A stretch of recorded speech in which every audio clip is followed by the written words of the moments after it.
Hello, can you Hi, hear me? Cheryl. Yep. Can you hear me? I can. All right. We're doing good. What garbage do I have behind me here?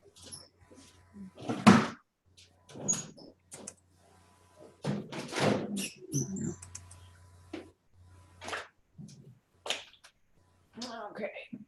Guess you can't see that, so good. Better what you can't see.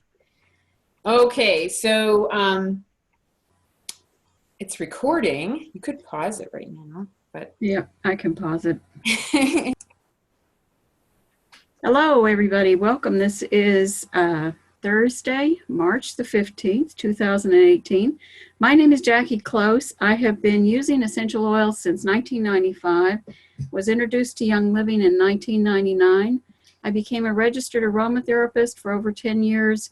I was also a fully certified instructor for the Center for Aromatherapy Research and Education for 10 years, and studied extensively to become a registered aromatherapist, which I am not any longer. But when I did, I had to sit a 5-hour proctored exam at the university. So that's kind of my background. We started in Young Living. We were very skeptical, and took a while before we decided that this was something we wanted to pursue. We share this information not because of the money it makes. We share it because of the good it did for us and the good we see it doing for other people. And that's the only reason we got involved with this company as a business. So just so you know that up front. And if it hadn't worked, we would have never shared a word of it. But it worked for us, and we've seen it work for a lot of people, especially this mold protocol since 2005. So we want to welcome you again if you're here this evening. We do have a lot of people registered. We've got quite a few people coming online. We don't do raised hands, but we invite you to share with us in the chat box, and just select to all panelists and attendees in the chat box. During the presentation this evening, we probably will not be answering questions, but after the presentation is over, we will. So that's just an introduction to tonight for me. Now I want to tell you how very honored and privileged we are, and how happy we are to have Cheryl Ciecko, who is an architect and has studied green buildings and done a lot of work in design. And of course, Dr. Ed Close is my husband, who's a PhD and a professional engineer, worked in the environmental industry since the 1960s. So he was very hesitant to share this information as well.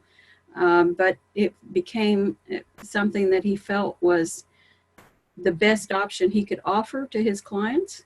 And that was how this all got started.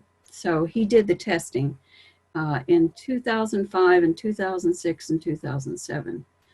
And we've been doing this ever since in lots of different venues. So I'm going to turn this over. We're going to start with Cheryl Ciecko this evening. And Cheryl, I'm just going to hand it over to you and let you get started. well, hello. Can you hear me? Yes.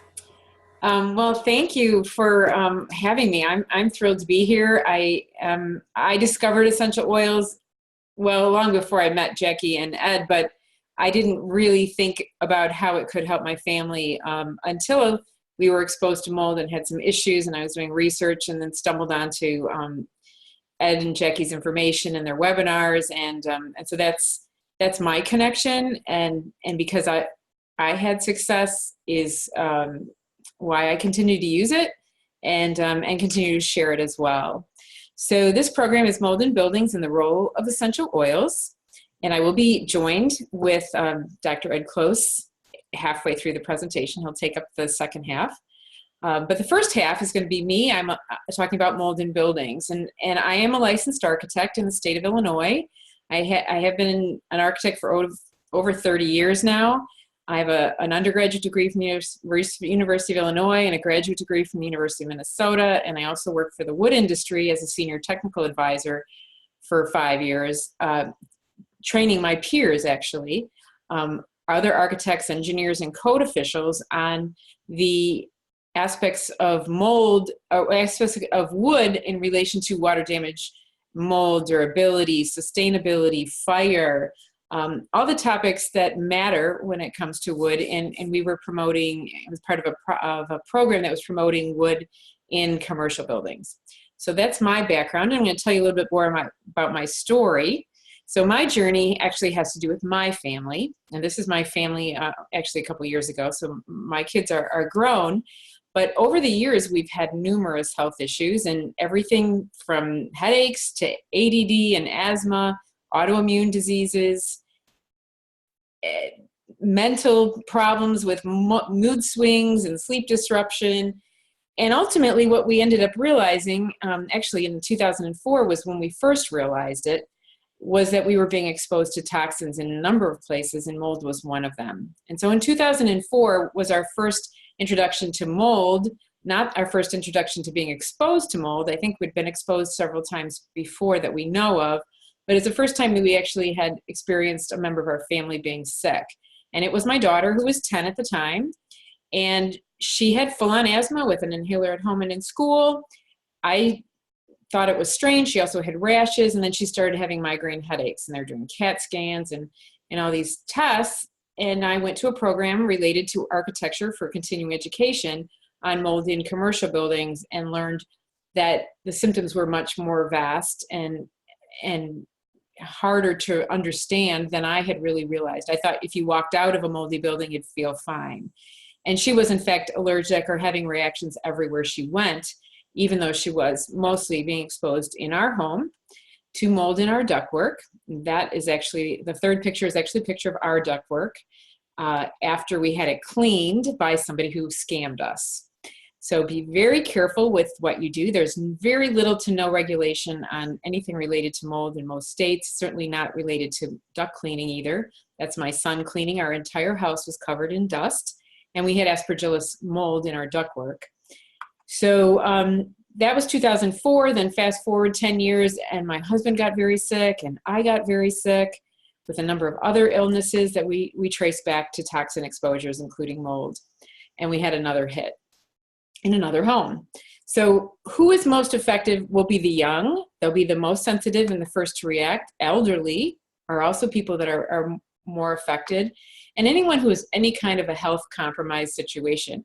And that can include stress. So stressful situations, whether it's a divorce, a death, a job that's very stressful. And in that case, that was our situation, where we both had very stressful jobs that we actually loved, but required a lot of energy physically in terms of travel and some stress. So those are all the things that add up. And then a final exposure where I think your bucket's filling up and suddenly it overflows, and you get all kinds of health effects that may be different. In our case, was different for everyone. And I didn't think everyone was being affected, but in fact, everyone was when I look back on it now. So some of the symptoms, like I said, they're very diverse symptoms, but also very common symptoms for anyone who has health issues, chronic health issues: fatigue, anxiety, headaches, depression, memory loss, neurological imbalances, immune system, shortness of breath. And then some of the diagnoses, which maybe you truly have these diseases, but it's possible that they're brought on or made worse by a chronic toxin exposure, in particular mold, because that's often a really big hit.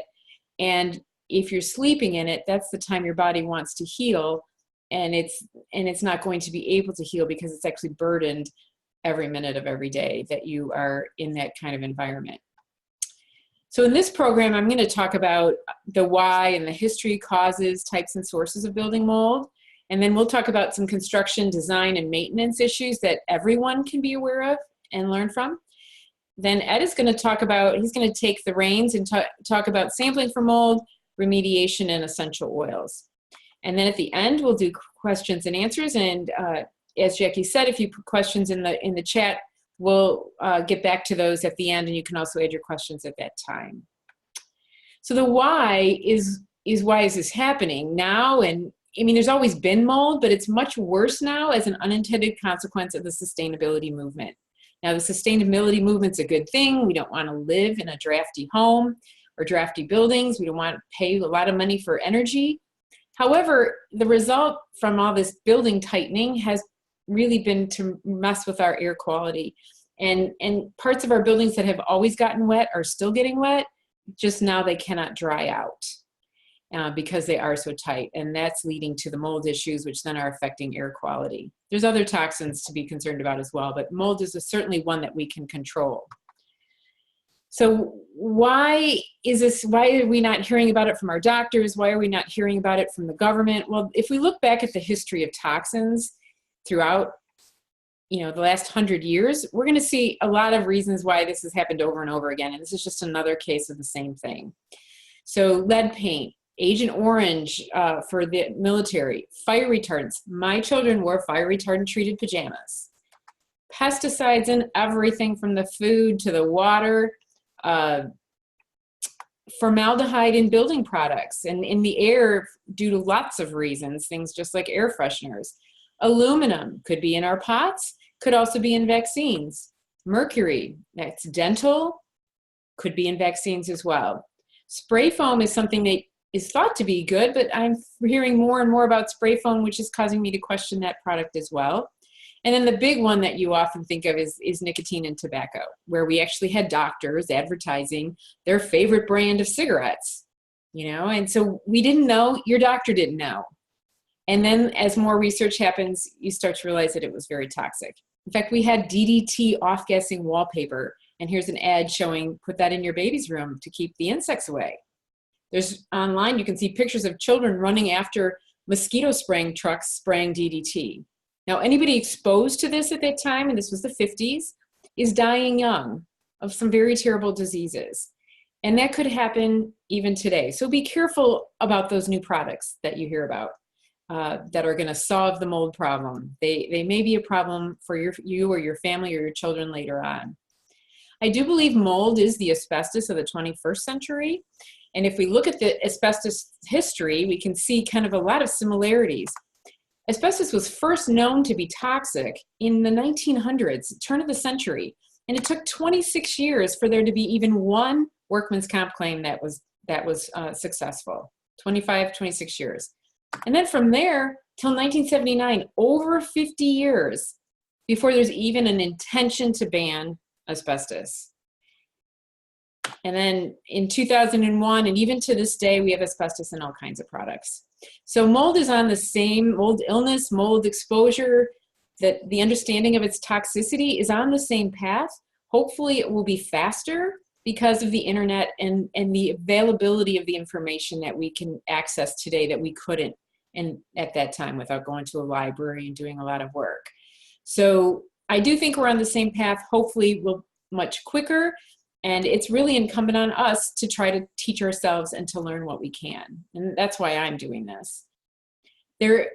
California Department of Public Health is one of the first states that I've seen that actually has come out and said the presence of water damage, dampness, visible mold, even mold odor, that musty smell or off smell, if you have any of those in an indoor environment, it's unhealthy. It's unhealthy. So you're going to start hearing more about this. This is just the beginning, but it doesn't mean that it's not there, and it's not there in full force. So we do have, if you Google mold in buildings, you'll see page after page of newspaper articles. Every kind of building you can imagine is being exposed. This is not just our homes. These are commercial buildings, schools, daycare centers, government buildings, judicial buildings, fire stations, army and buildings, celebrity homes, high-rise hotels, old and new, LEED certified buildings actually, hospitals, and people are dying. So it's just a matter of time before this becomes something that really is something that is talked about on the mainstream, but no, it's out there. So let's start with understanding some distinctions of this hazard that we call mold, which is really everywhere. Mold causes health issues. Decay causes structural issues, and they're not the same thing. So I just want to make that clear. They're both fungi, but they're different kinds of fungi. So you can have mold and not have decay. You can actually have decay and not really have too much mold, but just know that mold, if you have mold for a long time, it's likely decay will follow, but it doesn't necessarily mean the same thing. There's all different kinds of species of mold. There's Aspergillus, Stachybotrys, white mold. Ed's going to talk about more of those. Very different colors. Bacteria can be involved, which can be orange and purple. The bottom picture here is decay fungi, where the wood is actually going away. That's dry rot, which actually involves water. But no, there's other stains that aren't toxic. So here you have a piece of wood with some dark stains on it that might be thought to be mold, but actually those are an iron stain. And then some wood materials, especially today, because we have a lot of standing dead wood from the mountain pine beetle epidemic that's been raging on the Pacific Northwest and all the way to Colorado. And there's that's a bug that kills the trees and leaves a stain behind. I have not found anything to suggest that the stain is toxic in and of itself. It's not mold. It is caused by a beetle, but if you see that, it may not be mold, even though it's discolored. So the conditions for mold growth are good to understand if we're going to talk about trying to prevent it and avoid it. So mold spores and fungus are everywhere, and we can't really control that. They're outside. We actually want them. They're nature's recycling tool. So debris, leaves, dead leaves, and sticks, those are being consumed by the mold fungus and turned into dirt. And of course, we need good quality dirt to grow good food. So we don't want to totally get rid of mold spores everywhere. They are diluted outside, and that's the big difference than when they really don't belong in our buildings, especially tight buildings. Oxygen is required for mold. Of course, that's everywhere where we are. A temperature of 30 to 130, again, anywhere where human beings are going to be is probably going to be in that range. We also need a nutrient source, and we need water. And usually it's these last two items, nutrients and moisture, that people think that we can control. And sometimes the big focus is on controlling the nutrients. And that may not be the best choice, and we're going to talk about why. So we have moisture, and we have a food source to get mold. Now there's mold growing in metal ductwork, and here's mold on the right growing on the underside of a steel deck in a commercial building. So what's the food source? Is metal a food source? No, it's not. The food source is dirt and dust. And that's where it gets tricky, because dirt and dust is as ubiquitous as oxygen. It's everywhere. And so we can actually have mold growing on metal in addition to every other kind of material. But there's no material that is immune from moisture either. And people often think that's the case. Wood absolutely will decay and rot. But steel doesn't do very well either. It will corrode and rust until there's nothing left. Concrete spalls, and then the water gets into the reinforcing bars and they rust and degrade. Masonry, and this is at a shopping mall, that's enclosed, it's undercover and it's still leaking, and so that's degrading, and they've had to replace that. And the black doesn't look very good either. That doesn't look healthy, but it's turning to dust in the corner from the freeze-thaw cycle. And stucco would be the same way. You get water inside of a tiny crack, it becomes a big crack, and then the damage continues. No building material is exempt. This particular picture is a solid masonry wall with mold growing on it. Solid masonry. Now there is no mold on the interior walls because of surface temperature. So why this is happening is dirt and dust on the wall, and then the wall is cold. Warm, moist air is condensating on the wall enough that there is enough moisture to generate what the mold needs to grow. Mold growing on cement block and a foundation. Mold growing on the water supply pipe to a toilet tank. This is metal. Again, there's dirt and dust there, and moisture, probably condensation. Mold growing on the backside of a steel stud wall that has gypsum sheathing. Mold grows on wood, of course. So yes, can mold grow on wood? Absolutely. No, it can look like all kinds of different things. It can be different colors. It can look like lint. I've had people tell me, I don't have anything in my crawl space, but it looks like dryer lint. Well, that's probably actually mold. So it can be white. On metal, I actually have to pull out a picture. I had a picture inside of a tea kettle that had an element inside to warm the tea from a place I rented that had mold all over it. Concrete. This is a picture I took on a walk in California. This is a bathroom facility and a restroom facility, and I don't know, I didn't test it, but it doesn't look good. And that's concrete. Masonry, this is actually a doctor's office on the back side. Some of that may be dirt, but I would suspect that inside there may be some mold growing on those walls. And they're generating their own patients, possibly. This is a commercial building. I think that's a big box department store of some sort. So the sources of mold are important to understand to also try to figure this out, or the sources of moisture, excuse me. And we can't really completely control that either, because in the interior, it's just building occupants and our activities. So our breath, we breathe moisture. It comes off of our skin, we cook, and moisture gets put into the air, and even showering. On the exterior, we have precipitation. We need water to grow food again, and our flowers and everything else. We irrigate. And this is something to pay attention to. Oftentimes our sprinkler systems are running at night and they might be hitting our building. By the morning they're turned off and we never notice it, that all night long we were saturating our structure. So pay attention to that. Groundwater, and then water vapor is also present. Construction moisture is the final source that often is overlooked. People are very anxious to get their buildings done quickly, but there's water contained in a lot of construction processes and materials that we use, including pouring concrete, grout for tile, grout for brick, wood puts off moisture, and other materials, including painting, drywall work is very moisture intensive. So all those things, there may come a time in a project where you just have to stop in the construction process and let things dry out. There's things you can do to encourage it, but that should be measured, because what happens is you close up a building that's wet in the structure too quickly, and you're trapping moisture inside the wall and inside the envelope, and that's when mold starts to grow in even new structures. So these are the transport mechanisms and sources. I'm going to go over each one of these individually, but liquid flow, capillary action, air movement, and diffusion. So I'll talk about each one of those so you can understand them.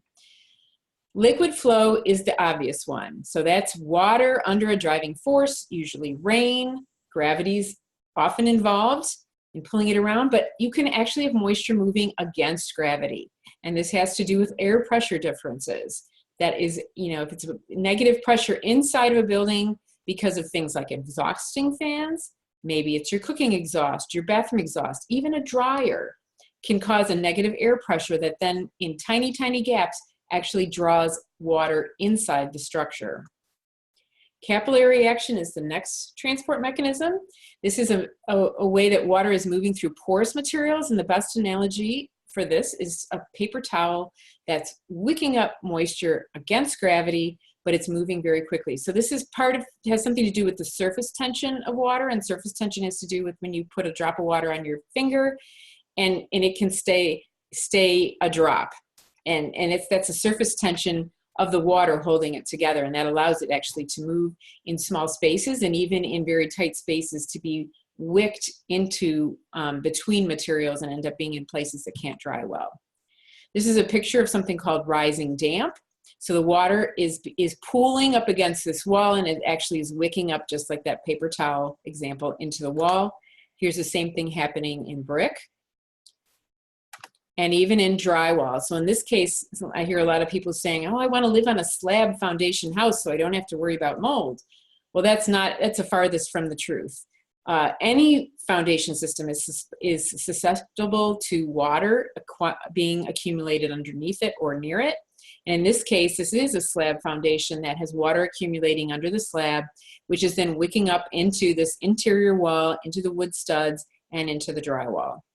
That's a tough problem to fix. Air movement is the third mechanism for movement, and that's when air is moving through water vapor, resulting from airflow through tiny, tiny spaces in between our materials, usually due to the construction process. And you have to keep in mind, we all have to keep in mind, these are human beings building buildings in risky situations for weather, and they pick up the phone. I mean, all kinds of things can happen, and we're human. So there's things that get missed, and there's gaps, and inside those tiny gaps is where air can move. And in this case, that's an outlet. There's OSB behind it. Water was drawn around the outlet and ended up condensating on the OSB in a cold season when it was cold. And people would blame this on the OSB, but the problem is really the moisture and the air leakage. If that didn't happen, the OSB would be fine. There is some tests that describe this, and one is done by Building Science Corporation, and what they tested was air leaking through a material itself versus through a hole. And so even through a 1-inch hole in an 8x10, 4x8 sheet of gypsum board, they were able to draw through 30 quarts of water. Whereas if that hole hadn't been there, it would have only been 1/3 of a quart of water. So significant difference. And so when that water is pulled through the hole in vapor and then condensates on a cold surface, it turns into bulk water. And that's when we get just basically floods and floods of water that then ultimately can't dry out and then cause mold. So we have places all over our buildings that are a potential for air to leak. And we really, as you can see, there's so many. We don't want to rely on that to dry out our building because those are usually mistakes. And we just want to really need a lot of vigilance during the construction process to make sure that those are taken care of. Diffusion is the one we can really forget about because it's so small. That's the pressure of water vapor moving through materials. The only caveat I would make on this one is that on masonry, and you can see this is the backside of I think that's a Walgreens store that's facing the sun. And in that situation, when the sun is shining on wet masonry, there's a vapor drive to the interior. And in that case, if there's wallpaper, for instance, or some other non-pervious surface, that can be a huge problem. So, but in general, moisture moving through materials is something that is small enough that we can ignore it. So managing water there, we want to deflect the water away, we want to eliminate the air infiltration and exfiltration, and we want to make sure the building's going to dry as much as possible with what little water, hopefully, that gets in. Know that water moves as a liquid and a vapor. The vapor part gets forgotten frequently, and that we always have some building leaks in the enclosure, and that air leakage is what the moisture vapor is piggybacking on. And diffusion is not significant, so that's what summarizes those slides. The way to kind of figure this out, especially the air leakage part, is through something called a blower door test. You can do this on existing buildings. It's super important to do on new construction. It's actually required by code, but it's not being enforced as well as it should, partly because I think there's not enough people to do the job. But this is what a blower door test looks like. It's fans that go in a door and everything else is sealed. And they're creating a negative pressure so that they can actually walk around with a smoke stick or other methods and see where the leaks are in the building so that they can be controlled before the building is closed up. So I recommend doing this before drywall. So some building science fundamentals. Heat moves from warm to cold all the time. Moisture moves from wet to dry all the time. So buildings will dry more to the inside during warm, humid weather. This means Florida, Arizona, New Mexico, Texas. There's going to be drying to the inside. And so you can, in fact, have mold, and they do in all of the warm and humid climates, even the warm and dry climates. Buildings dry more to the outside during cold, dry weather. And that's going to be the northern part of North America, southern Canada, actually northern Canada as well. So that's when buildings are going to dry to the outside. So it's very important that buildings are designed for the location that they're being built in. There isn't a one fixed answer for every building that we're going to build. You have to take into account where these buildings are located, the site, there's lots of variables. So let's talk about some design and construction maintenance. The first thing we want to do is try to avoid having mold problems in the first place. And so this is where building professionals have a role. I am one of them. I recommend hiring an architect that has building science background and interest in water damage and that has a license. There's some people who say that they have a license or that they are an architect and they are not. It's very strenuous educational requirements and testing. For me, it was 8 hours, 4 days of 8-hour tests. Actually, the 4th day was 12 hours. So this is very strenuous and it's very difficult to get. It's a lot of information. Builders need to be learning this as well. Contractors who are involved, building inspectors, And even engineers, a lot of engineers like, oh, I don't do water. So, because I just do calculations, but actually the whole team is what's important. To have a team that's open to figuring this out and learning as they go, if necessary. But most important for everyone on this call is to be an informed and educated client so that you know if you're hiring the right people and that you know when they might not be on the right track. We have to be involved as clients as well. As I said early on, even I have hired companies that scammed me, and I researched it and I know what I'm doing. So it can happen to anyone. So there are 4 Ds of wall design, and you can look for these in existing construction as well if you're trying to find a mold safe home. But in new construction, this is what you'd be looking for. You're going to look for deflection. That's the overhang picture here. So you see here, this is an overhang. So like an umbrella over your building. Arrange for drainage paths to go outside. So if water gets in, and assume it will, how can it get out? So we want to design for that. We want to design for ventilation and vapor diffusion, meaning a way for water that gets in to dry. So that's where covering buildings in plastic isn't going to be successful, because we're going to trap water from somewhere. And then choose components that are durable and have an ability to dry to avoid water damage. And that's using things like treated wood against concrete. That would be an example. This is a study that was looking at actually overhangs on wall performance, and I mentioned that as kind of an umbrella over your building. And this is very obvious, but buildings that had a 2-foot or more overhang, this is how many buildings out of 100 had moisture problems in the walls. Well, if they had more than a 2-foot overhang, it's very few. It's about 25% of the buildings. If they had no overhang, then they basically 90% of the buildings had moisture issues. So that it seems obvious, but we don't think about it. So overhangs are expensive because you're building part of the building outside, but they're so, so important. It's going to be the best insurance policy against mistakes that you could ever buy. So I encourage that. However, pay attention to your overhangs. This has a small overhang, but it's draining into these chimneys. So you can see right there. Really has to watch the path of the water, and this is not going to end good, and I guarantee that there would be moisture and water damage there. This building has big overhangs. It would seem to be perfect in that regard, but it's not. There's evidence of something going on here where walls meet roofs are primary places where there's errors in the construction and flaws that cause water to actually accumulate in those locations. What's going on around the windows, it's hard to say. There could be a lot of things, but the idea here for you is to give you ideas of things to look for and notice so that when you're looking at buildings that you can learn.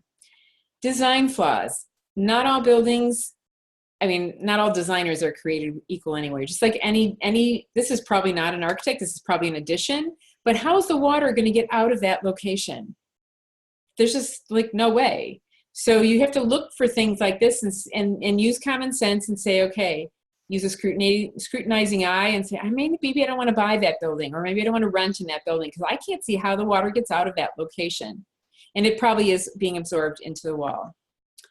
Again, where I said roofs meet walls, and you can see the decay going on there. And also underside of windows. Any openings are suspect.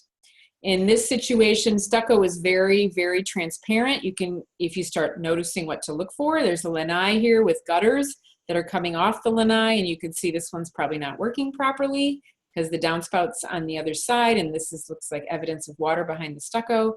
And below this window, I would say the same thing, if there's some indication there's something going on there. Again, there's fairly good overhangs on this building, but the lanai is not, doesn't have an overhang, and so pay attention, especially in stucco. Stucco and other materials that are absorptive, like this one, they're basically a reservoir cladding where they absorb water, can really tell you a lot about what's going on in the building if you look at them, and masonry as well, right after it rains. But no, these buildings are absorbing water, and oftentimes this water wants to dry to the inside. And that's where we start to have problems. I mentioned earlier about slab foundations and that oftentimes that's a myth where people think that that's going to help them. This is a church that my family goes to, and it's a huge roof with no gutters, and the water just dumps off this roof. And one day we went into church and it was overwhelming, the musty smell. And so when I came out, I had to figure out what's going on. And you can see the rising damp that we talked about. And so the water is coming off that roof and basically collecting on the foundation of this building. It is a slab. There's no space underneath this part of the church. And so the water is actually, as you see in this diagram, the water is actually absorbing into the concrete, which concrete is porous and acts like a sponge. And then it's actually drying up into the wall and probably drying under the carpeting in that area and creating mold under the carpeting, which is attached to the slab. So no foundation system is going to be immune. Slabs are just more difficult to work with, and you can't see the problem until it's become a really big problem. Ceiling wall penetrations is another detail that I would mention. This is a picture of a very high-end addition that was done. They used Avantech, so that's a high-end product for sheathing that's considered to be waterproof. People pay extra for it, but if you don't address, and they did not address the openings properly, any of these, you can see a little hole there, any of these can be a place where water can wick inside a building and then travel and cause problems over time. Another big mistake is when the bathroom exhaust fans out of the underside of a soffit. So this is a nice overhang. This is called the soffit, the part underneath. And this is the exhaust fan coming out of the soffit. We're gonna see what that looks like. And if we look here, these are where two bathroom exhaust fans are coming out of the soffit. And right behind here is a linear vent. This is an air intake to draw air into the attic. So if we think about third grade science, warm, moist air wants to rise, no matter what. No matter what fan is blowing it out of here, it's gonna come out of here and wanna rise immediately. And because there's an intake right next to it, this warm air is gonna short circuit and end up intaking and going into the attic, where then it will probably cause mold damage in the attic. And this is Google attic mold, Google images, click on the images button, and you will see pages and pages and pages of mold growing on the underside of sheathing in attics, oftentimes with ductwork right next door. So one solution for walls is venting the wall, so a pressure equalized rain screen wall. This is something that I talk to people about in more detail, just to give you an idea that there are solutions to fix some of these things, but a lot of it has to do, this is the drying component. How can we dry out? Just assume it's gonna get wet, and then how do we dry it out? Always extend downspouts. This is one of the biggest mistakes that are easy to fix. So check around the outside of your home, look for the downspouts and see, are they really draining away, or is it possible that they're actually backflowing up against the foundation, which, as I've described earlier, is porous and will soak in the water. Oftentimes, because every building has some sort of a stem wall, usually, even slab foundations, they have to dig out the area next to the slab, the vertical part of the foundation. They put the dirt back, it's backfill, and it settles over time. So in 5, 10, even 15 years, that ground continues to settle right here. And what may have been a slope at one time is no longer a slope. What I also see is that the top here, where the wood framing hits the foundation, is also often very close to the ground. In fact, you hardly see any concrete foundation, and that's a huge problem as well. So there's a myth about building a leaky building enclosure so that it's gonna all breathe, so to speak, to help the building dry out. The reason we don't do that is because the leaking air is usually warmer and wetter than the air it is replacing, and we don't wanna rely on mistakes to try to control our building science. So use your senses, no matter what, regardless of testing, and Ed's gonna talk about testing. Use your senses and listen to your nose, listen to your body, listen, if you smell something, if you smell mold, you have mold somewhere. If your body's reacting, listen to that. And on job sites, if you're building, pay attention to how the materials are being stored. There's a right and a wrong way to do it, and sometimes the materials are growing mold before they ever even get put into our buildings, so we can stop that. So this is my final little quiz here. See if what you've learned for you to challenge yourself. These are two buildings that have all kinds of things going wrong. And so I'm going to challenge you to just see if you can see what they are. Give you a minute and then I'll tell you what I see. They're both masonry, which you would think would be good. But in this particular one, this is an apartment building, and you can see the depression of the ground here, that this downspout is most likely just filling up this depression here with water, and that this is probably that wicking up in the rising damp into the wall. It may be a little bit of spill of overflow of dirt, but I suspect that this is coming from this water. I would also look above in this situation at the gutter and see if the gutter is overflowing. But look under this window as well, and look above this window. So this starts to lead me to look up also and check out the gutter in case it's not working properly.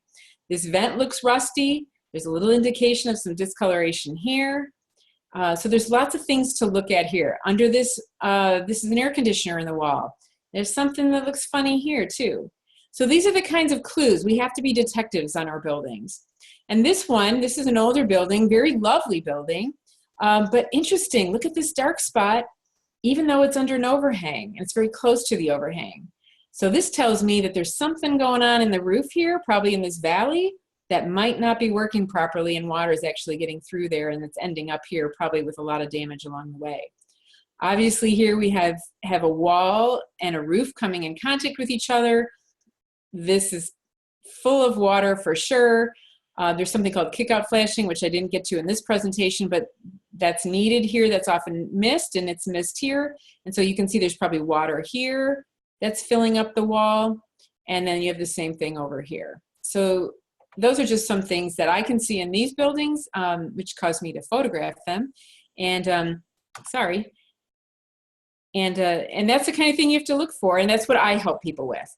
So here's some of my resources, and I do use essential oils, and I'm thrilled to have found Ed and Jackie to help me with that. And one of their books that I have is this Nature's Mold RX. I do have 2 Facebook groups that anybody on this call is welcome to join. Water Damage, Mold, and Toxins is one, and Chronic Hope Network, where I talk about some of these topics.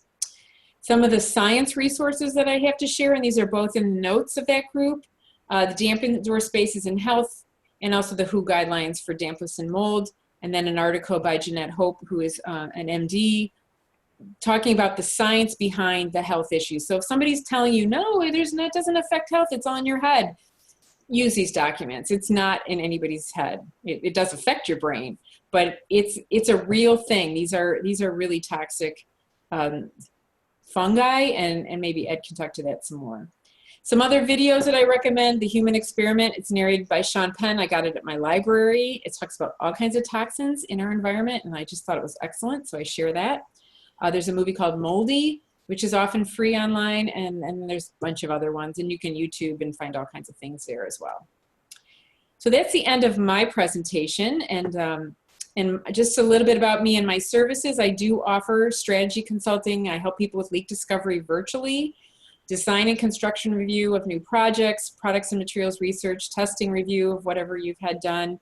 I do professional education as well to my peers and others in the industry, owner education, and I'm happy to share my health resources. My family is doing great, and I'm so happy to share that. We have been very, very sick. My husband even couldn't work for 3 months and was out on disability, and my daughter was extremely sick as well. I was sick. So I'm happy to say that there is a solution and you can get well. It can be a long road, but this is the start, is understanding this big burden. This is my website, avoidingmold.com. You can find me there. You can schedule a consultation with me there as well. The Facebook groups that I mentioned, I also have a public Facebook page. So from here, we're going to pass the baton to Ed. And I think I'm going to stop sharing my screen, and Ed's going to start sharing his screen. Okay, thank you, Cheryl. Wonderful presentation and wonderful information, really kind of things that people need to know about. And I'll get started here in a minute. I'm using my wife's computer because she's the one who usually runs these. So if you'll bear with me, I'll get started as soon as I can figure it out. I'll be talking about, as Cheryl said, I'll be talking about sampling and there's a lot to be covered here. So I want to, sorry.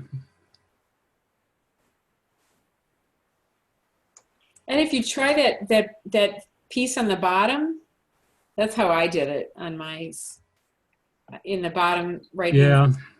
Yeah, no, that didn't work. It's not working. I wonder if it's active, if your screen is active. That's the other part that I had. So sometimes I have to actually click on the screen to make it active, and then it will work the next time I try something. So if you take your cursor and just click on the screen for that window, and then try again and see if you can actually access it.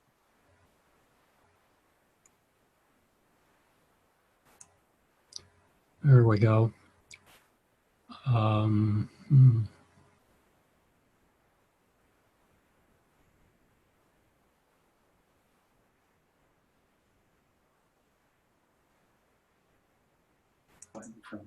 In the front, from the upper left, if you click on from the beginning, that might work.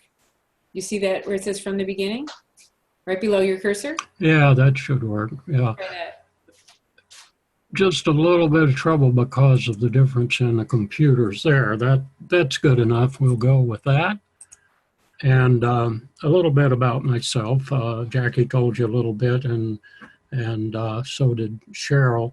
I'm semi-retired, but my background is my bachelor's degree was in mathematics and physics, and I did graduate work in physics and then a PhD in environmental engineering. And I've been a professional engineer. I've worked as a consulting engineer for too many years to mention. And as I say, I'm semi-retired now, but I am still doing some consulting, and I'm doing a lot of speaking at conferences and working on some research that I won't go into tonight, but I spend a lot of time on that these days, and I really enjoy it. But over the years, I've seen almost everything that Cheryl talked about in the that you can see in buildings that causes mold. And these are things that you really need to know about. Now, you may not be able to do much about them after the fact. If you have a house that's an older home like the one we live in now, then you may have some of these problems. So what we're going to try to focus on here now is talking about the evidence and why the things that we're going to talk about work and how to look for them. So we'll start out with sampling. These are just some pictures. Cheryl showed you some, so I'm not going to spend much time on this because we'll run short on time and we want to have some time for questions at the end. So that was Aspergillus penicillium when I sampled it. These are actual pictures that I took in homes where I did mold assessments, and we'll talk about that. But you want to be sure and get a professional to do this because it is not something that just anybody can pick up by reading a book or thinking about it. And as Cheryl said, there's not much regulation. So make sure you find a professional who has some credentials and some experience, because this is not something you want to experiment with. It's too serious. Stachybotrys, of course, is a infamous black mold. This is again one of the houses that I did an assessment on. So we'll talk about sampling real quick. This is what I call the 5 W's of sampling. Why to sample? So you need to determine the certain purpose. Why are you taking samples, and why indeed should you? There'll be some remediators who will tell you, oh, there's no need to sample if you know you have mold. If you see mold growing, you smell mold, you just need to find it and take it out and replace the materials. So you don't need to sample. Well, we'll talk about that, why you need to sample, and there are 2 or 3 different reasons. 2, when do you sample? Before, during, or after remediation, or all 3, or none? Where? Outside sources, airflow, and living space. Where do you sample? Where's the best place to sample to get a representative sample? Because anybody who has a background in environmental sciences knows that sampling is a science and an art. You've got to get samples that are representative. If your sample's not representative, then you don't really know what you're dealing with. 4, what, another W, what type of sample? And there are several types that we'll talk about, and why, and that which one you should use and when you should use them. Who should collect and analyze the samples? We'll talk about that. So let's go one at a time. The why. What are the goals of effective sampling? First is to provide an accurate assessment, determine the level and the scope of infestation, and identify the species involved, because you're dealing with health here, and your health is so important that you need to know what you're dealing with. If you're just dealing with mold that normally grows outside and everywhere, it's not that serious unless you have people in your home or your workplace who are especially sensitive to mold or who have compromised immune systems. But until you take samples and find out what you're dealing with, you may underestimate or overestimate the problem. 2, it'll provide you the basis for an effective remediation plan. If you want to know the appropriate mode of treatment and not do a lot, you don't want to kill a mouse with an elephant gun. And sometimes that's the approach of remediators, because if you take out everything, it'd be kind of like going to a doctor and he says, well, we won't bother to do any sampling or analysis to find out more. We know you have a problem with this body part, so we'll just remove it. That's kind of the approach of, traditionally, the approach of remediators. And you would look for a different doctor, I think, because there's no point in spending thousands of dollars when you might have been able to take care of the situation with a few hundred or a few thousand. And finally, another important reason for sampling is to provide documentation. In these days, if you're going to sell your home or get a loan on it or anything like that, you need to, there's a law about full disclosure. So if you're going to put your house on the market, then you need to disclose, or you could be in serious trouble if you don't tell them that you had a mold problem. Now, the importance of the documentation, especially after you've done the remediation, is so you can say, yes, we had a mold problem, but it was taken care of, and here's the documentation, the sampling, and the data that show that we did. Now, if something comes up later, that's the new owner's problem, because as we all know, houses develop problems as they age, and if they're not maintained properly, especially, you could wind up a house that is perfectly good and relatively mold-free now, that could be infested with mold in just a short time. So when do you remediate, or I'm sorry, when do you sample? You sample before remediation to determine what you're dealing with. I've addressed that. And you sample after to determine whether the problem has been eliminated or not.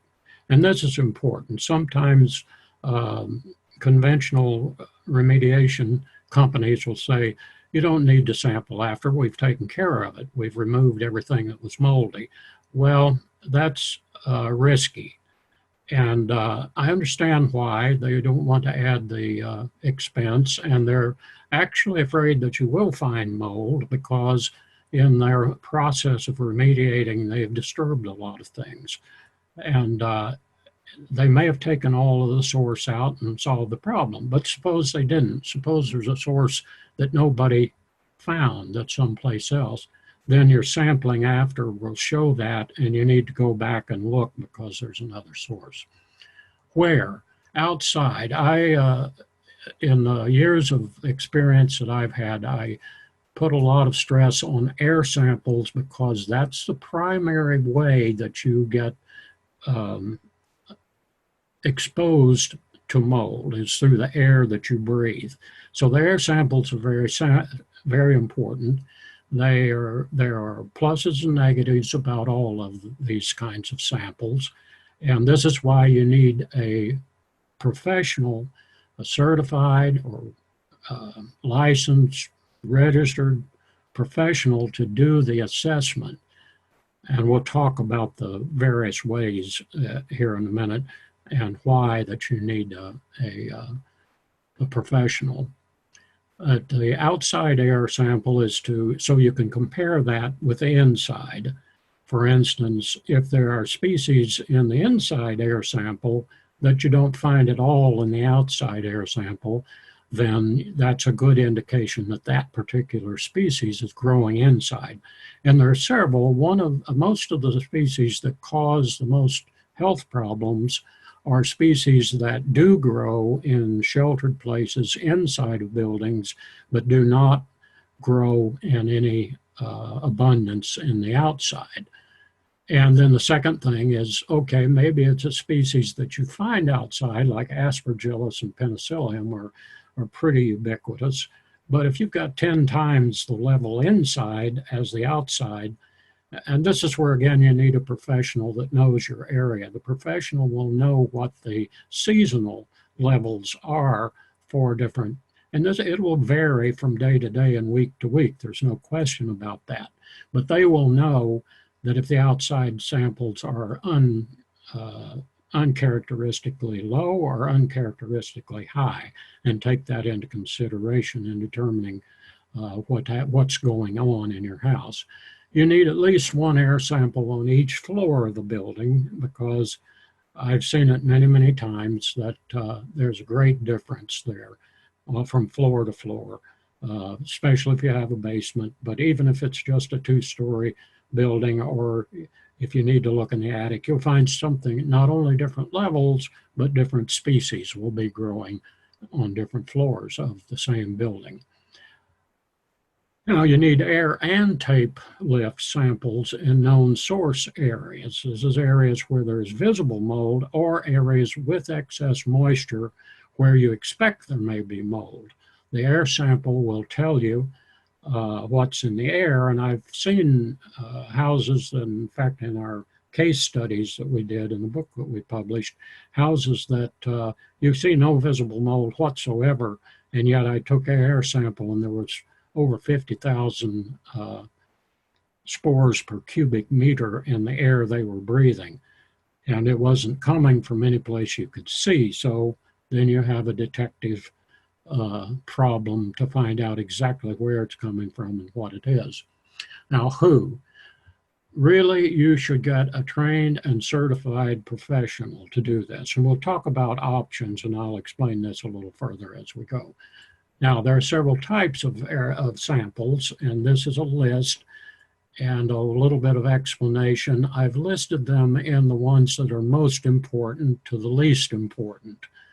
The most likely to help you design an effective remediation protocol or program, and the ones that are least likely. Air sampling, as I said, is vital. If you're not doing that, you're not looking at the primary way that mold affects the health. Tape lift samples are only good for that area where they're applied. So we usually use them where we see visible mold. Same thing pretty much with swab samples.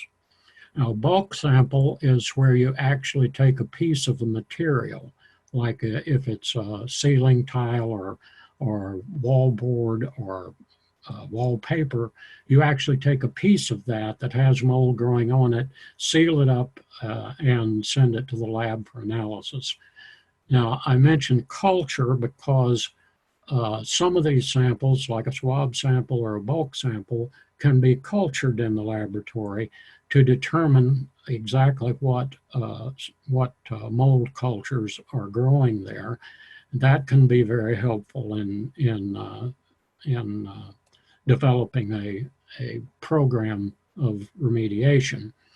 ERMI is very an interesting thing, and a lot of people are using this, and doctors are telling them many times to use this because it uses DNA. It's a method of taking dust samples, sending them to the lab, and based on the DNA of the hypha and the mold spores that are in that dust sample, they compare that. In fact, what ERMI stands for is Environmental Relative Moldiness Index. So this is a broad brush. It tells you, compared with other homes or offices or buildings in your area, your home, your building is less than average or more than average. This tells you a little bit about, it's not completely useless for designing a protocol, because it does tell you what species are in that dust sample. It does not necessarily tell you what's going on in the house right now. And that's a problem with all sampling, is the time element of it, because mold is like mushrooms out in the woods. They can develop and bloom and into a problem in a very short length of time if the conditions are right. So sampling is critical, and a representative sample, and ERMI is just a broad brush to tell you, yes, you might have a problem, or no, you might not. The other thing that is not good about it is that it may be telling you what was in your home years ago rather than right now. For instance, if you had a leak or something and that was repaired, you'll still have, in dust samples, you'll still have evidence of what was there that's already been taken care of. So it's not a good sampling method for designing a remediation. Do-it-yourself kits, I would recommend staying away from them. All they'll do is maybe tell you that you have a problem in the area where you use them. Generally, if you have enough of them to really give you some kind of a representative idea of what's going on in your building, you will spend as much on that almost as you would. And the problem is, people think, oh, I get one of these kits and I stick it in the kitchen under the sink or wherever I think there's a problem, and that'll tell me if I have a problem or not. Well, you have a very large chance of getting a false negative with this kind of kit, any of the kits that you do-it-yourself kits. So generally, I advise to stay away from them. If somebody tries them already and says, well, we did this and it says we have a problem, then I say, well, you need to go a little further and find out the extent of the problem before we know how to develop a protocol to take care of it. Now, these are just a few more. I'll kind of buzz through these quickly. You've seen pictures of mold already. This is in one of the case studies that's in the book that I'll talk more about in a minute. And sometimes mold's not so visible. Sometimes it's hard to find. Sometimes it's not visible at all. So the point here is you really have to look for it, and you need to know where to look. That's why it's good to have a licensed or a certified professional to do an assessment. What if there is no visible mold? We've already answered that to some degree. You can use the high vol air sampling, which is in the center there. It's kind of hard to make out exactly what that is, but it pumps a lot of air in a very short time pulls it through rather, a spore trap, and that will, with the information about the amount of air that passed through there during the sampling, and it should be enough for representative sample. And that's something you'll find a little more information about in our book too. But sometimes they sample, I've seen reports where they only took like 25 liters of air in a normal room. That's not enough to be representative, and I have the data to prove that. Anyway, other equipment that we can use is moisture detectors and humidity monitors. Because if you keep the humidity below, relative humidity below about 50%, mold doesn't do as well. Above 50%, they love in warm weather.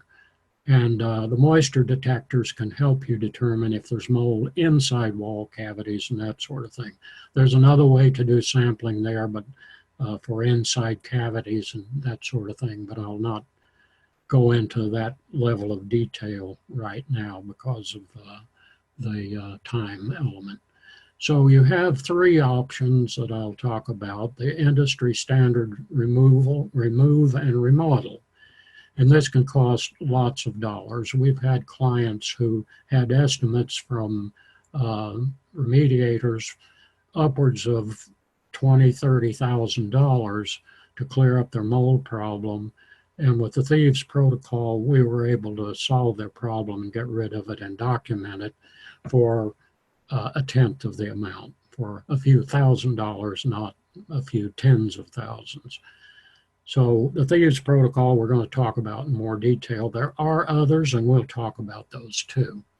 Now, their conventional surface treatment options are bleach, bactericides, fungicides, and brand name cleaners that I'll talk about. Want to talk particularly about bleach real quick because that's the preferred route that most people used to take. It was just the wisdom, the common wisdom that this would take care of it. Even EPA has, for the past 10 years or so, has said this is not a good solution. Main reason is bleach is only 3 to 6% sodium hypochlorite. The rest of it is water. The sodium hypochlorite evaporates faster than water. So what happens when if it doesn't get dried out good, the sodium hypochlorite's gone, and there's still water there, there's dust in the air, there's still conditions for mold, then the mold colonies rebound within 24 hours. We've seen a lot of data on that is indeed what happens. Not only that, bleach gives off chlorine gas and chlorine radicals under certain, well, always chlorine radicals, which are toxic, but the gas is very toxic, and every year a few people die from mixing bleach with certain other cleaners that cause them to release chlorine gas, which most of you probably know was used in World War I and was outlawed in the Geneva Convention. So bleach also does not kill the mold spores in the air. It only kills the spores right in the area where you applied it. Other indoor air treatment options I'm going to talk about very briefly because of the time constraints here. Ozone kills mold, certainly, but it's a lung irritant and it damages furniture and building materials. And this is a statement from the California Department of Health Services. Says ozone is not effective in controlling molds and other microbial contamination, even at concentrations far above safe health levels. And I've done testing in buildings that were using ozone. It is just not effective, and if it is, it's injurious to your health and damaging to building materials, including wiring, for example. Ultraviolet radiation, again, it will kill mold. It's built into the HVAC, but for the most part, the air movement is too fast to allow enough time, dwell time, in the system to actually kill the mold spores. It will kill some mold spores, it will help, but of course it doesn't address the source of the mold and moisture at all. It's just the airflow. Same thing with air purifiers and HEPA filtration. Air scrubbers must be exhausted outside with negative air pressures, and the air purifiers usually have HEPA filters.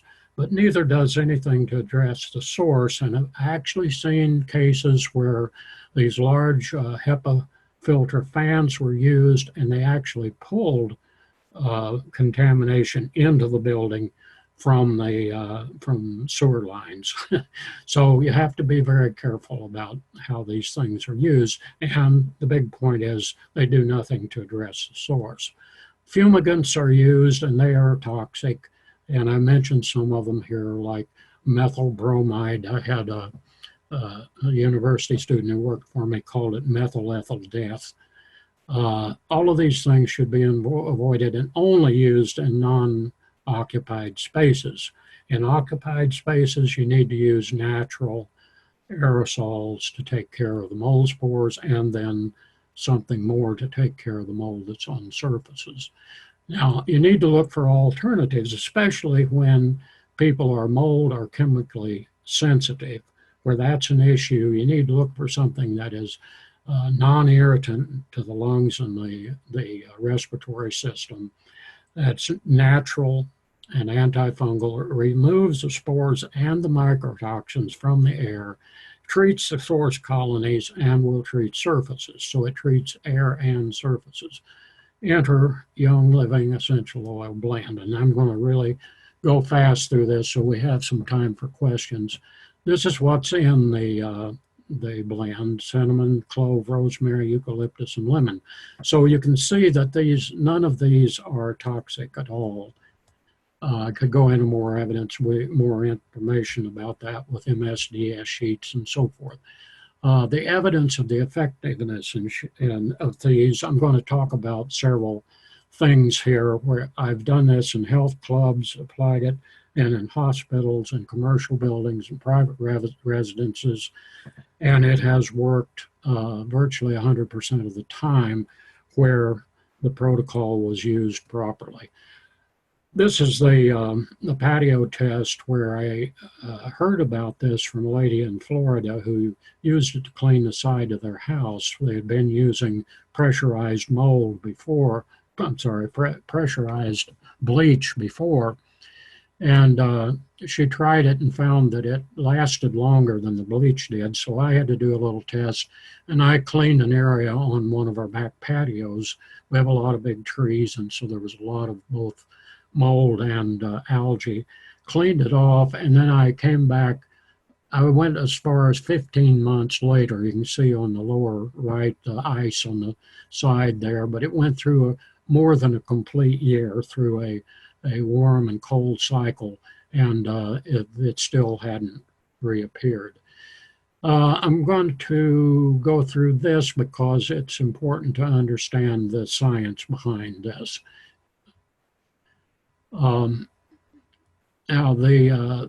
in the book that we'll talk about a little more, there are 20 case studies, and this is one of the case studies and information from that showing how a long-term mold problem here was taken care of in 24 hours. You can see there are three different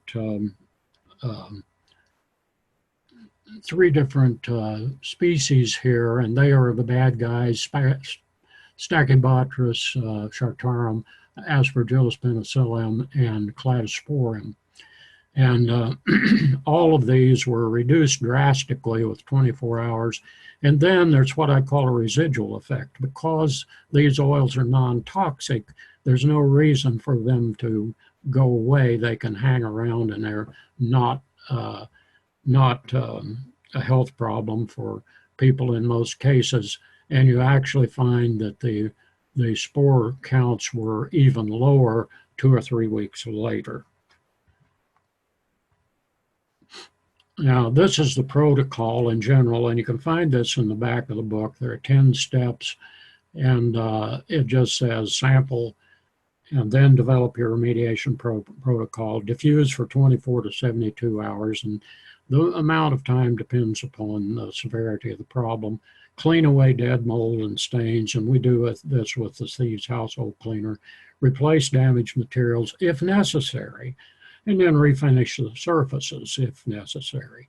sample to determine whether the problem's been completely eliminated, and then document. This documents the results. And you repeat these if necessary, because the documentation shows you there might be a problem that hasn't been taken care of. And then finally, if it's an older home especially, establish a preventative maintenance program. And again, I say if necessary. This is cleaning with Thieves Household Cleaner after diffusing, and this is one of the case studies, and that actually is me. And this is the way you should protect yourself if you're dealing with toxic mold. Even if you have already diffused, you still need to spray it with something that has the blend in it, and then wipe it down. This is just a picture from a health club where I did diffusing. This is one that had been closed up over a summer, and it just turned into a real mold incubator. And I worked with ServPro on this, and the workers were really happy because even though there was mold all over the place, when they came in, they didn't smell any mold. It had been eliminated from the air, the toxins and the spores, and the hypha, or the growth, was still on the walls, but it had changed colors and was running down the walls, so it needed to be cleaned and wiped down. Actually, I don't think they had to replace any walls at all in this case. Here we have the book Nature's Mold RX, authored by my wife and myself. Back to the case studies in here, I was very skeptical as an environmental engineer when I heard about antifungal agencies, and so I had to have the evidence. So I want to emphasize to you that when my wonderful wife, brought this up, she said, I had a problem with a client who couldn't get rid of the mold in a 48-unit apartment complex. And he had tried everything, starting with bleach and going through having a professional cleaning company go through and a construction company go through and take out everything that was stained or water stained and he still had a problem and he couldn't get rid of it. So I was very skeptical, and so two things. One, I said, I can't go to a client and tell them I'm going to solve their problem with aromatherapy, and they'll laugh at me. And she said, well, just tell them you have an antitoxic, anti-mold, antifungal agent that you want to try. So long story short, we did this, and it actually worked. And not only that, like I showed you in the graph earlier, there was a residual effect, which you really don't get with any other protocol that I know of. And this is some data from inside the book. Oh, by the way, one of the things I said to my wife is, okay, I'll try this. I'll try to work out the engineering problem of how you deliver this so that it'll be effective, but you need to show me some science. So in the book, Nature's Mold RX, there's a chapter called Show Me the Science. And she did, even at that time, which was 2006, or might have been late 2005, there was tons of information on the internet. Most of them were university studies with Petri dish and so forth, where they showed that a number of different oils would actually kill mold very effectively in a very short time. But there weren't any field tests. As far as I knew when I did this, it may have been the very first field test of using this and in an engineering application, and it was very effective. So in the back of this book, there's a lot of data on the case studies that we had then, and how it's more than 99% effective on the 32 species. Now, in a normal residence, you're never going to eliminate all the mold because there's mold in the air. But for the mold that was only growing indoors, which was most of the really toxic stuff, it was eliminated 100%. Here's just a showing of the ratio of indoor to outdoor, the average for these case studies. It was more than 7 times the amount of mold in the air out inside than outside before. 24 hours later, it was down to much more than a tenth, 1/10 inside what was outside, and from depending on the site up to from 24 to 72 hours later, it had reached 0. So this discovery was in 2005 and 6, but in 2006, the question arose, what about these spores? If they're just killed, aren't they still an irritant? Aren't they still allergenic? Can people still? Well, it turns out that they're digested. I actually have the the data to show that for a couple of sites where I tested the surfaces before and after diffusing. And if they were just falling out of the air as dead spores, then they would have been on the surfaces.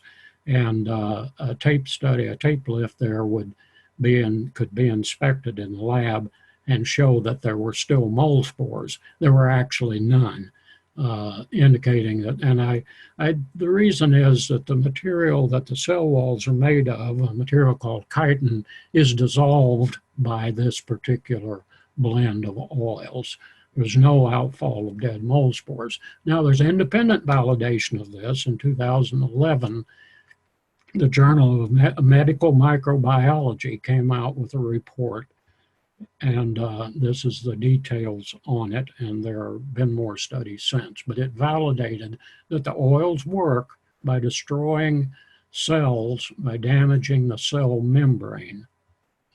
I had the hypothesis that viruses and bacteria could piggyback on mold spores because the actual size, especially of viruses, is much smaller than the size of mold spores. And bacteria, while they can be long chains, the same. And these viruses and bacteria don't stay suspended in the air as long as some mold spores do, like Aspergillus. If it's disturbed, will stay suspended in the air for 24 hours or longer, whereas most bacteria and viruses that might be, say, in the moisture droplets from somebody sneezing will fall out of the air much sooner than that. So you could, and if you're exposed to mold, you could also be getting flus and cold and so forth. This was also proved in research, independent, peer-reviewed papers in 2012 by the U.S. Department of Agriculture. Now, the blend of young living oils can do all of that. So we believe that this has the power of transforming lives. And over the past 10 plus years, we've seen that a number of times over and over again. So what if you could also replace hundreds of toxic household chemicals with it? Now, I want to talk quickly about diffusers because I know we've gone over the time we were intending to take here, but there are a lot of questions about diffusers. I'll try to cover that as quickly as I can.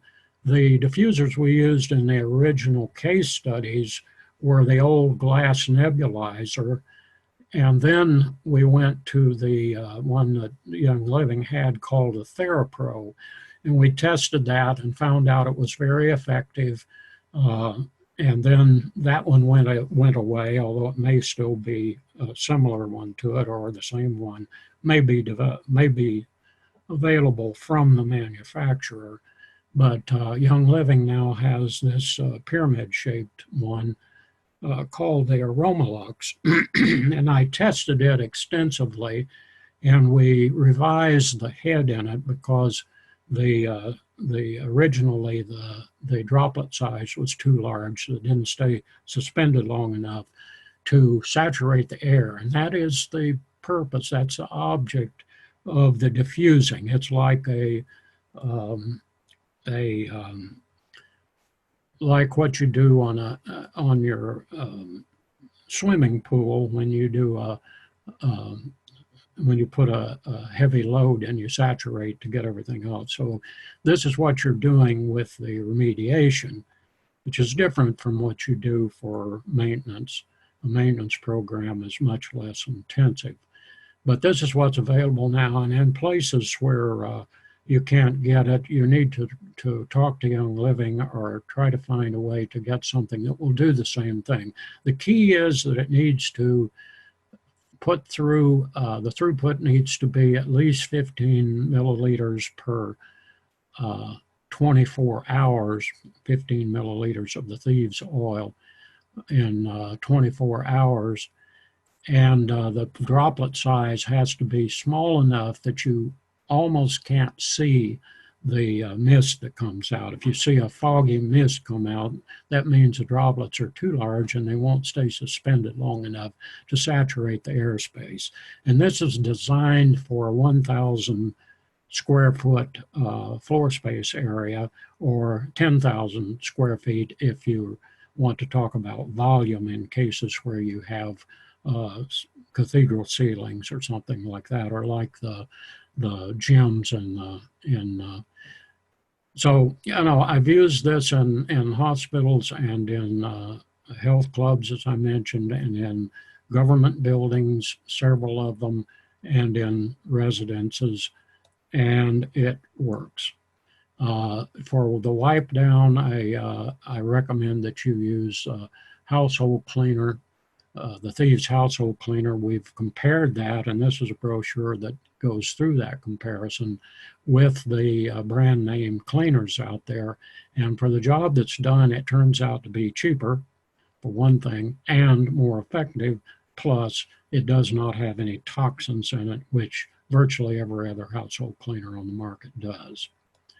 So now you've got the knowledge to transform lives with the power of Young Living's Thieves. And these are things that you can do that we've done. We use Young Living Thieves products. We've used everything we can in our house and got rid of the toxins.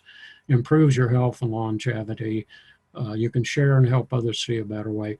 As far as health and longevity, I'm a good example because I just turned 81, my last birthday. I'm almost 81 and a half now.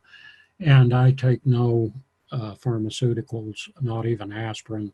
And I owe that in large part to using the oils and eliminating the toxins that many people have in their homes.